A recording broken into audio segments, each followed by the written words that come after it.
Hey YouTube, drdecks here. I'm doing a weekly update as DJ Studio Man is away.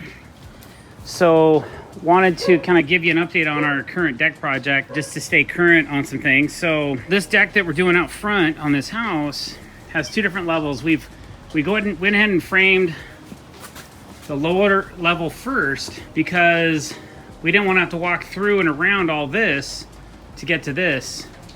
So this is a 10 by 30, about 300 square feet.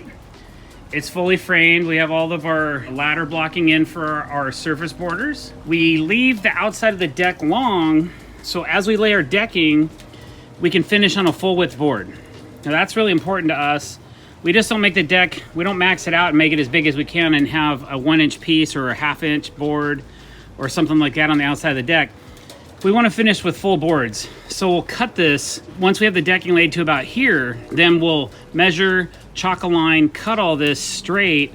Because what if, the deck might be running out of parallel from the house and you might not realize that. So it's a great way to make sure that you get into a straight line. We have over beam roll blocking. I call it pressure blocking, so that if there's an earthquake, the joist can't roll back and forth, okay? All of our flashing's installed. We have some Z-metal that goes 2 inches up the wall. You can see right there. Comes out and over the front of the ledger. So any moisture, water, whatever that gets in there has a way to escape. It's kind of dark, so forgive me for walking slow and maybe not talking quite as much. We are doing surface borders, so we had to add some solid blocking. And then this area here, we actually had to notch the joist under the house, under this kick out, about 2.5 inches, between 2 and 2.5 inches, depending on the side. The house, it sags, it drops about 2 inches in this far corner compared to the rest of the house. So we had to do a couple things to prep for that. We were able to solid block over here in between all the joists. So we have them hung at the house. So those joist hangers over here, they continue to go through, except they turn into a 2x6 hanger when they go under the house. And then we're able to put another hanger right here for 2x8. And then we have, I'll go underneath, I guess, but underneath here, there's another L70Z that's screwing into the top plate of the overhang, and that's also into that 2x8 for support. It's either that or we would have to drop a beam in here, and I didn't want to do that. I like the way this looks. It's super clean. There's the outside of the deck. It's ready to go. There's a ladder there. We have our solid blocking in for our railing, and that's ready to go. So everything's G-taped on top as far as the beams, and we still need to tape all the joists, and we'll get to it.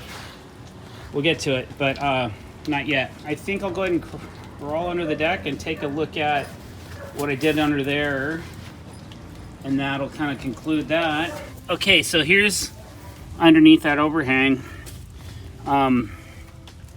You can see how we have joist hangers here, but we also have them up against the house. So we have like a 2x6 basically. It's a 2x8 that's been notched 2 inches. And then it continues out. Because it's spanning 10 feet, we also tied into these blocks, and then there's the L70Z that ties those blocks to the house and to the joist. And it's all structural screws. We use Fasten Master MVP screws, anything that's screwed, or we use structural legs like these right here, the Fasten Master timber locks, like so. So all those hangers are in, they look great, and I'm confident that we're not gonna have any issues with this in the future.